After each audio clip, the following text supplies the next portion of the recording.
Katri is now joining in. He's the Managing Director, FinTech Tech Enabled Services. He's joining us on the show. Thank you very much for joining in. You know, Moshe, the artificial intelligence boom that lifted markets, particularly global markets, is now cutting both ways. And we're seeing broad-based indiscriminate selling globally and back home, even in India. The Nifty IT index is down 15% from the start of the month. Are you seeing value emerge in the sector or any particular stock that you'd like to highlight, which is now looking attractive?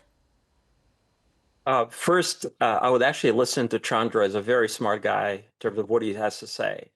I think in general, we're getting very close to the multiples that we've seen back in the 2008 market crash. Typically, the floor is going to be somewhere in the low teens. But I think in general, we are definitely seeing value, real value, attractive value in this industry. But obviously, it's all about the narrative, right? You know, the message from Infosys and some of, you know, obviously they had an analyst day that focused on AI, and from some of its peers is that, you know, modern enterprises, they operate, I would say, on deeply integrated stacks of data, processes, security, I don't know, frameworks, structures, architectures, and there's mission critical software layers with tech-enabled services kind of bringing the glue that connects these layers. And these systems are really the hearts and lungs of today's enterprises, making wholesale replacements, which is what the market is telling you, not only unrealistic, but also very risky. And in our view, this ecosystem of software, services, cyber, infrastructure are really going to be the pillars, the foundational pillars of this AI revolution, and not going to be their casualty. So in general, going back to your question, when we get closer to the low teens, based on what we've seen in the past, this is probably when you start looking at some of these names. Yeah. Moshe, hi. Morning. Deepan, morning. So you're saying, Moshe, when P multiples get to in single digits, that's what you're saying? Low teens. Low teens. Where we were in the 2008 crash. And that's probably the where are we floor now? At this point, I'm assuming. Somewhere in the mid-teens. Okay, and so 15-ish, and you'd be comfortable buying. Typically, the floor. I mean, we're almost there. Crashes were low teens. Yeah.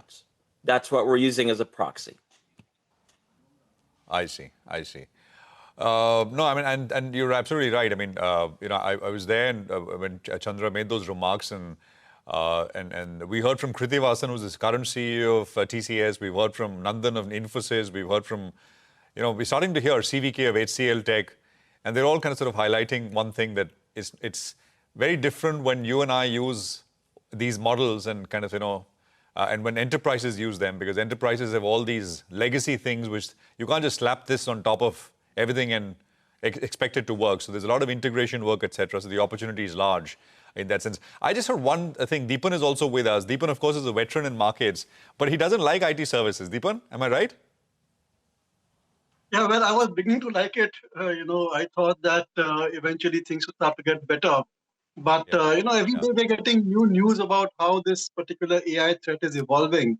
And while I agree that valuations are attractive, but look, back in 2008, if you had mid-teens as a good entry point, but the growth thereafter was going to be exceptionally good, and kind of mid-high teens to 20% thereabout growth rates. But now I think you see last 4 or 5 year growth rates, and even after the AI opportunity, the growth rates for the large IT companies will still be maybe single digit, mid to high single digit. So you can't give the same P multiple of 2008 as a good entry point, in my opinion. But end of the day, I think there's just too much of uncertainty. And as investors, we like to avoid uncertainty. There are so many great ideas and sectors ready to be invested, researched and invested. Investors will move on and look at those sectors. Right. You know, I had a question here. So, Moshe, and this is with regards to what's happening with the US-listed software companies as well, not just the Indian ADRs, right? Do you think because this is, you know, new technology, and you need very, you know, not very many people understand it in terms of how this is going to work its way through the system, etc. most money managers are in that sense generalists, right? I mean, Deepan is a veteran, but he's a generalist. He's not an IT specialist. I mean, commentators like me aren't IT specialists. So you think that is one reason why this is why it's like sell first and ask questions later, that kind of a mood? I mean, you know, the view may be right, but you think that's the dynamic at play? So there are two things that are going on in this market. As you know, algorithms probably account for a very significant amount of the volume in terms of trading these days. So I'm assuming a lot of these algorithms were fed pretty much a short and bare kind of story here. And that's how you're seeing kind of across the board sell-off. And your typical general investor is going to sell and wait to see where this goes. Now, going back to my colleague on the panel who just spoke about growth rates. So if you think about this, can enterprises really come out and say that they're significantly spending on AI agents and platforms? Probably no. But the way we see it, we'll probably get a better feel 12 to 18 months from now when we are expecting, you know, a software and services-led tidal wave of investments as AI use cases mature, and you're going to see large deployments move from experimentation to production. And I think that's going to be the next phase of this tech boom. And that I'm talking about the entire technology ecosystem. The growth rate in the industry has really varied. During the pandemic, some companies grew 50, 60% top line. Post-pandemic, we've seen, I would say, dismal growth, and some of it has to do with, you know, companies kind of digesting all this investment that they've done during the pandemic. And on top of that, you've had kind of a discretionary spending slowdown. And I think this is where enterprises needed to kind of figure out what they wanted to do in terms of their AI strategy. But going back to the timing, I think the next 12 to 18 months are going to be very significant in terms of importance for the sector. And this is, in our view, we're going to start seeing some of those projects maturing, scaling, and probably getting larger, and probably see better growth rate for the industry. Moshe, did you just say a tidal wave of AI investments will, you know, come in as AI use cases? Tidal wave. As projects mature. As projects. Okay, as projects move from experimentation to production. Got that. So there's no doubt that there is an AI opportunity. There are spends, but those spends are also getting split between, say, the big tech companies, LLMs, and the software companies and the Indian services companies.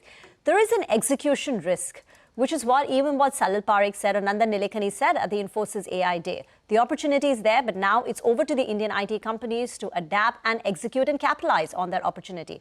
So can we say with certainty today that which IT company is the best positioned to capitalize on this opportunity? To your mind, who do you think is? Who are you referring to, Rima? I'm sorry. Indian services companies, Indian IT services companies. Are you talking to me or to my colleague? Sorry, Moshe, this is for you. This is for you. Which company is best placed to execute? I would say at the front, up front, at least for now, the tier one offshore companies are in great position in terms of reskilling, building the production, building the agents in terms of industry focus, et cetera. And then the digital IT services companies, just given the fact that they have product development and digital engineering. So these are the two groups that I would kind of focus on in terms of the potential winners here. And as I said before, you still have 12 to 18 months until you get there. Okay, Moshe, thank you very much for joining in. Deepan is still with us, Nigel. Well,